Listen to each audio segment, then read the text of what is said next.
Hello friends, नमस्ते, सत श्री अकाल, आदाब। कैसे हैं आप सब? Good morning.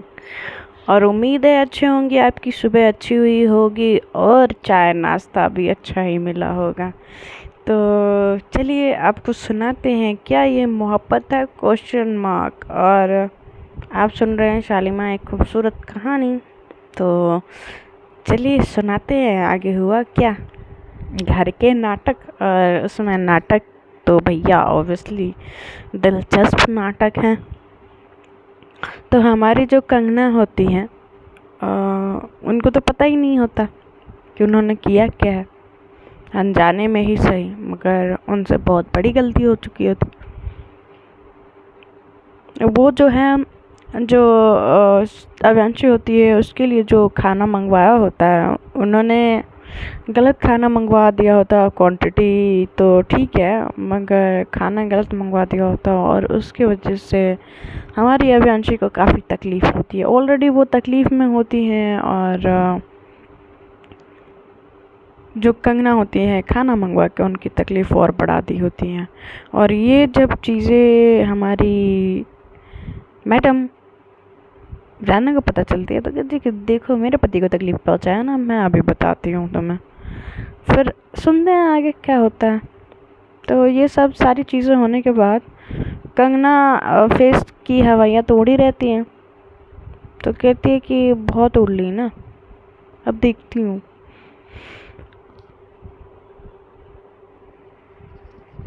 कैसे कैसे बनाती हो ये सारा खाना और इतने बच्चों को डोनेट करने के लिए। तो कहते हैं ठीक है, हम कंगना को तैयारी करने देते हैं, और मैं जाके अभी को देख लेती हूँ, किसी चीज़ की उनको ज़रूरत तो नहीं। तो कहते हैं कि ठीक है बेटा जाओ। इधर जो अभिषेक होता है, इसके कंपनी में गड़बड़ करने पे लगा हुआ होता है, और सारी चीज़ें थोड़ा सा मिक्सअप होती हैं। तो ज़्यादा कुछ समझ नहीं आ रहा होता है, मगर वो बेहद ही करीब होता है अपने प्लान सक्सेसफुल होने के। और सबसे ज़्यादा इंतज़ार आज का दिन होता है कि आज अगर अव्यांशी नहीं आती हैं तो क्या होगा। तो अव्यांशी जो होती हैं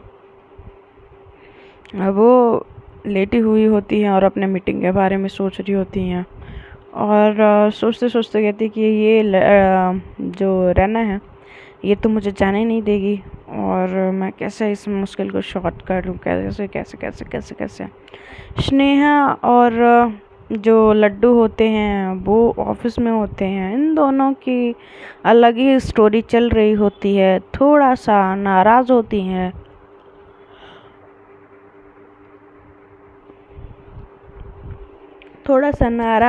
हैं, लड्डू, और उनको वार्न की होती हैं स्नेहा को। स्नेहा की थोड़ी सी लापरवाह नेचर हमारी लड्डू को परेशान कर रहा होता है। लड्डू भले ही हेल्थ जो भी होता है, मगर वो बहुत ज़्यादा एक्टिव पर्सन होती है, अपनी चीज़ों में लापरवाही नहीं बरतती है। मगर हमारी स्नेहा थोड़ी सी लापरवाह होती हैं। अरे ठीक है यार, इतनी तो लापरवाही चलती है।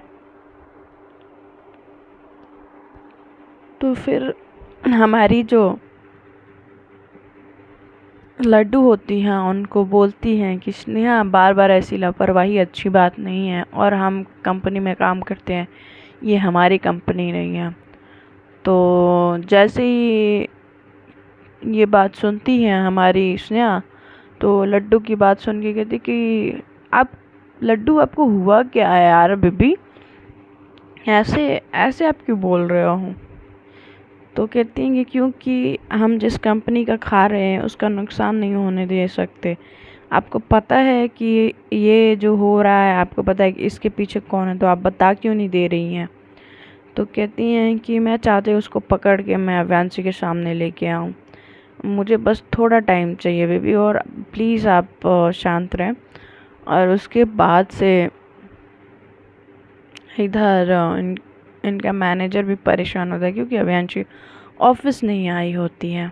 और इधर रैना कमरे में दाखिल होती है और अभियांशी जो होती हैं बैठी, मतलब जो बेड साइड होता है वहाँ पे रैना बैठा के गई होती है, पिलो से सहारा दे के बैठा के गई होती है। तो वो वहीं पे बैठ के आंखें बंद करके सर को थोड़ा सा टिका के बैठी हुई होती हैं। तो कहती हैं कि अभी आपको कुछ ज़रूरत तो नहीं है? तो कहती हैं कि नहीं, बट मेरा मीटिंग यार रहना समझो बहुत ज़्यादा इम्पोर्टेंट है, अगर कुछ गड़बड़ हो गया तो मुश्किल में पड़ जाएंगे। तो जब ये बात सुनती हैं तो वो थोड़ा सोचने लगती हैं। कहती हैं कि एक मेरे पास आइडिया है। तो कहती हैं क्या? तो आप ये सारा मीटिंग ना वीडियो कॉल पे कर सकते हो। तो कहती हैं कि कैसे? तो कहते हैं कि आपको मीटिंग ही करनी है ना, तो क्या फ़र्क पड़ता है आप वहाँ प्रेजेंस होकर करो या वीडियो कॉल पे करो। और इतना तो अंडरस्टैंडिंग होगी ना बोर्ड मीटिंग में कि आपको इतनी लगी है, तो ना जाने का क्या रीज़न है। तो कहती हैं कि ठीक है। वो कहते हैं कि फ़ोन लाओ, तो फ़ोन ला के देती हैं और वो फ़ोन लगाती है अपने मैनेजर को और कहती हैं कि वीडियो कॉल पे मीटिंग अरेंज करो और सबको इन्फॉर्म कर दो। इधर वो सबको इन्फॉर्म करने को बोलती हैं और सारी चीज़ें क्लियर हो जाती हैं। तब तक उसी वक्त निशा आ जाती है। निशा जब आती है तो बड़े एटीट्यूड और बड़े उसके साथ आती है। उसने काफ़ी ज़्यादा शॉर्ट ड्रेस पहनी हुई होती है, जिसकी वजह से उसका लेग पूरा का पूरा दिख रहा होता है। वो उसका लेग बहुत सेक्सी होता है और हमारी जो अभी होती हैं उनकी नज़रें उनके सेक्सी लेग पे टिक जाती है। और जैसे ही वो पैर को देखती हैं, है पैर पे ही नज़रें टिकी होती है और ये नज़रें टिके हुए देख के हमारी रैना अभी की तरफ देखती हैं और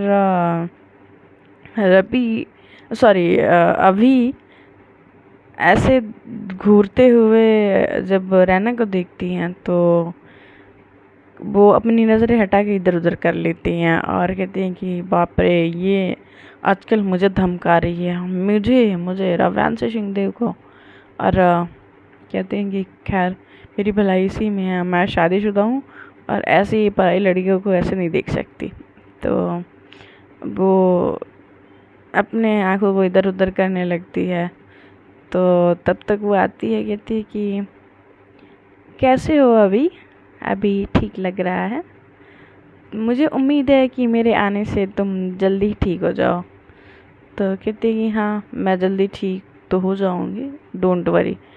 तो जैसे ही इसको रिप्लाई कर रही होती हैं, हमारी रैना जो होती हैं बड़े घूर के अभी को देख रही होती हैं।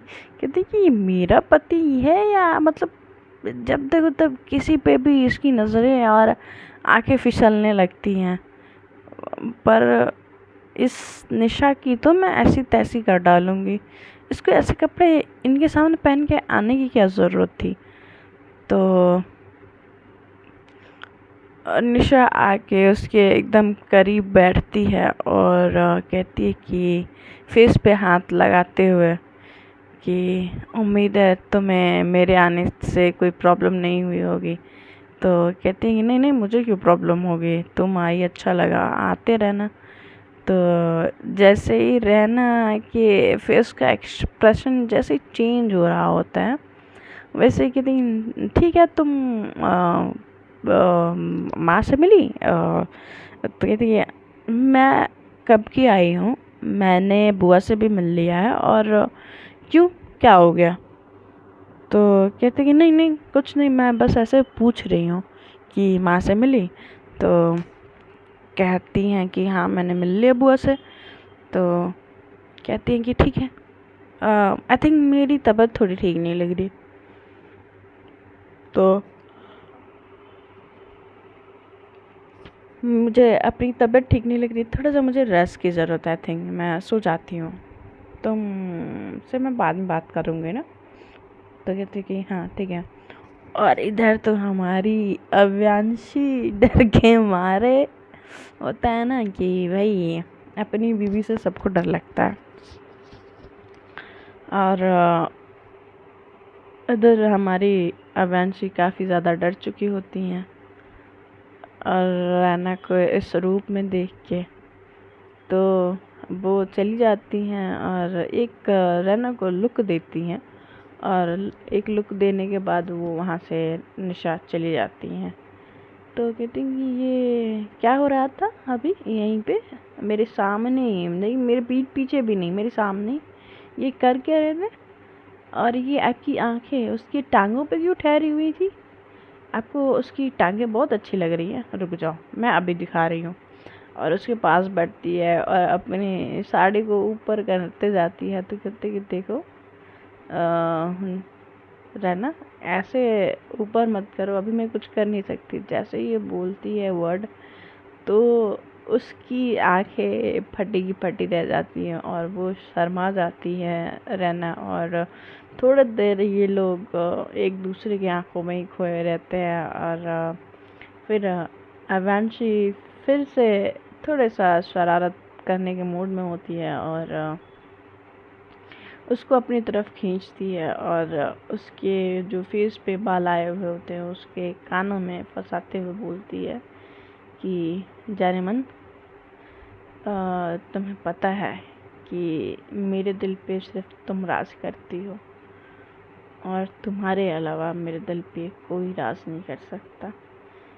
ठीक है, कभी कभी मैं डिस्ट्रैक्ट हो जाती हूँ, मगर एक सच है कि तुमसे ज़्यादा खूबसूरत मैंने कभी कोई लड़की नहीं देखी, और ये बहुत ज़्यादा सच है।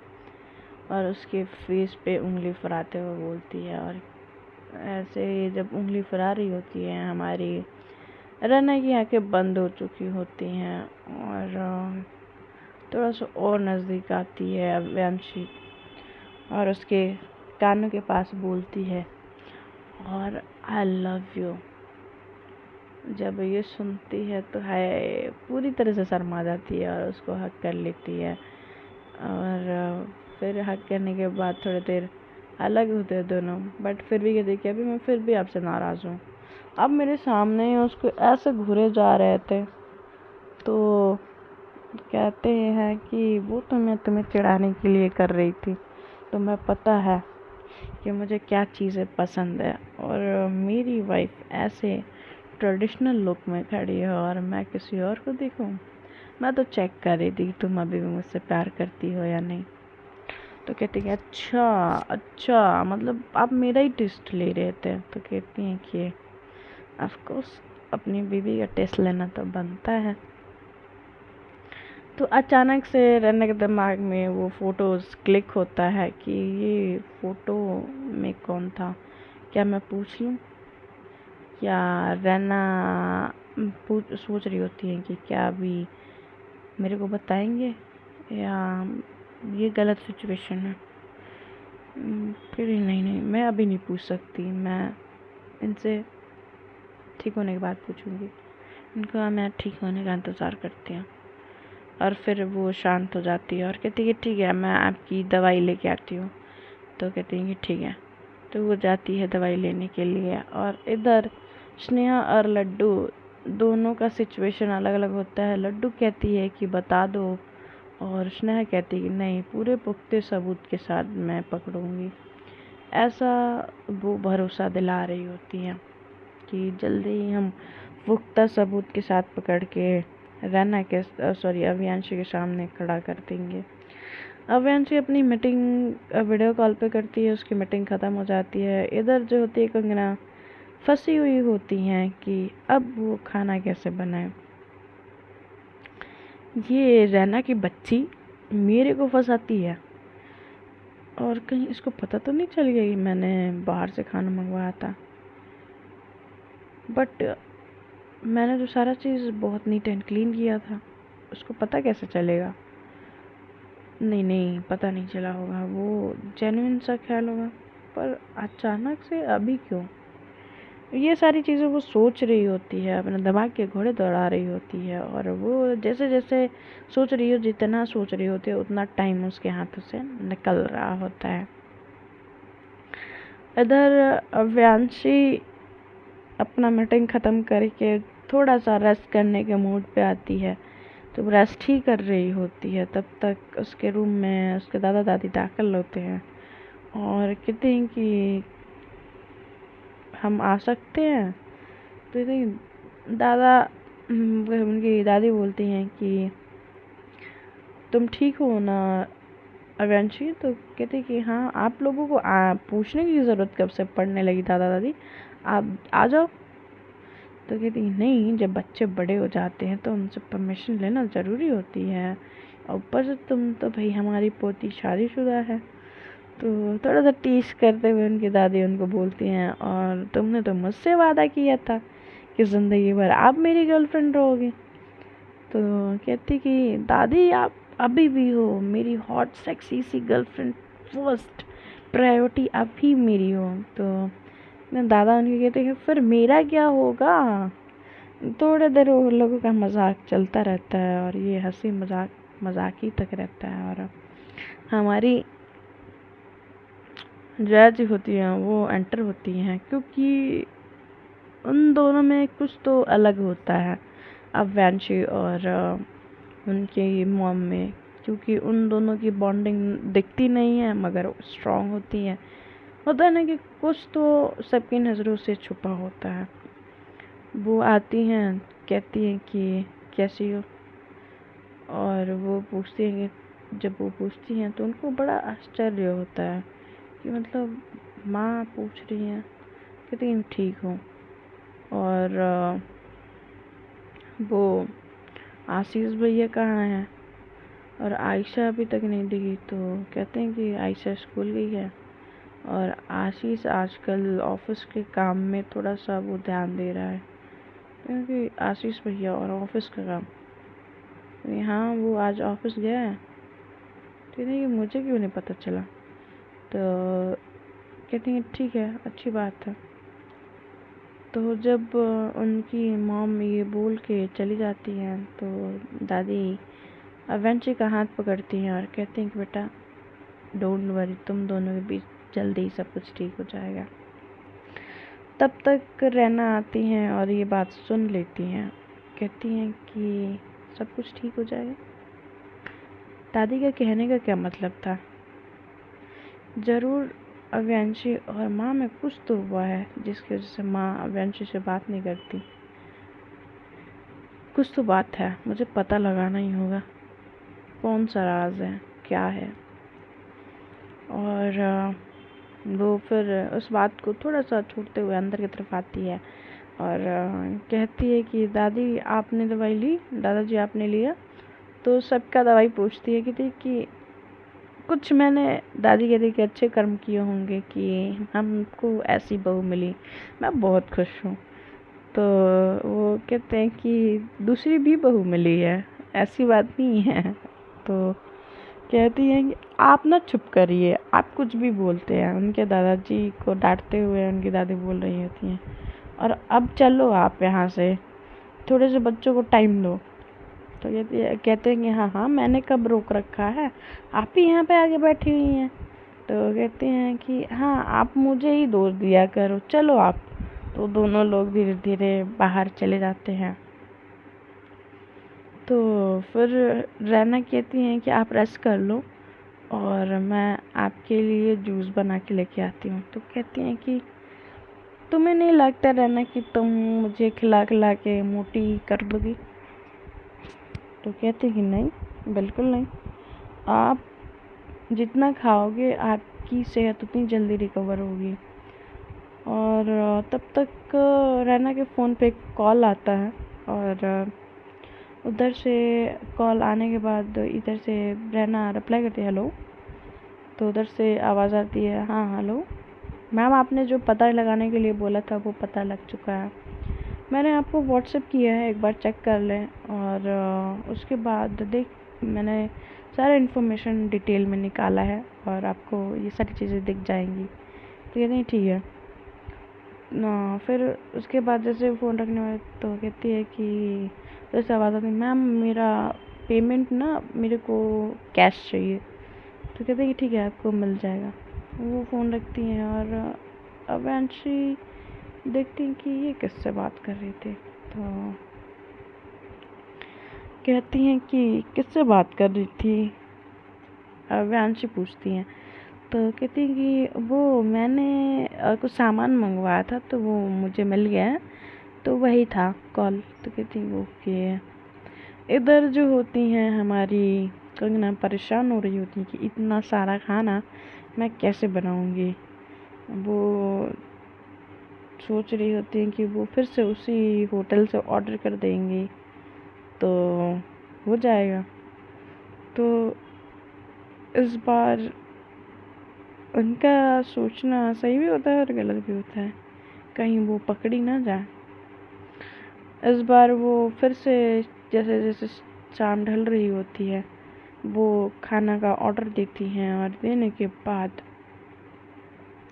कहते हैं कि चलो ठीक है अब तो ये तो हो गया, मैं चल के आराम कर लेती हूँ, काफ़ी ज़्यादा ही परेशान हो गई थी। जैसे ही जो अव्यांशी जो रैना होती है वो अव्यांशी के लिए जूस लेने के लिए आती हैं तो किचन में कोई नहीं होता है। और जब ये देखती हैं कहती हैं कि मतलब अभी तक इसने खाना नहीं बनाया तो कैसे ये वो करेगी, खाना बनाएगी इतने टाइम में, आधे घंटे में टाइम में कैसे बन सकता है।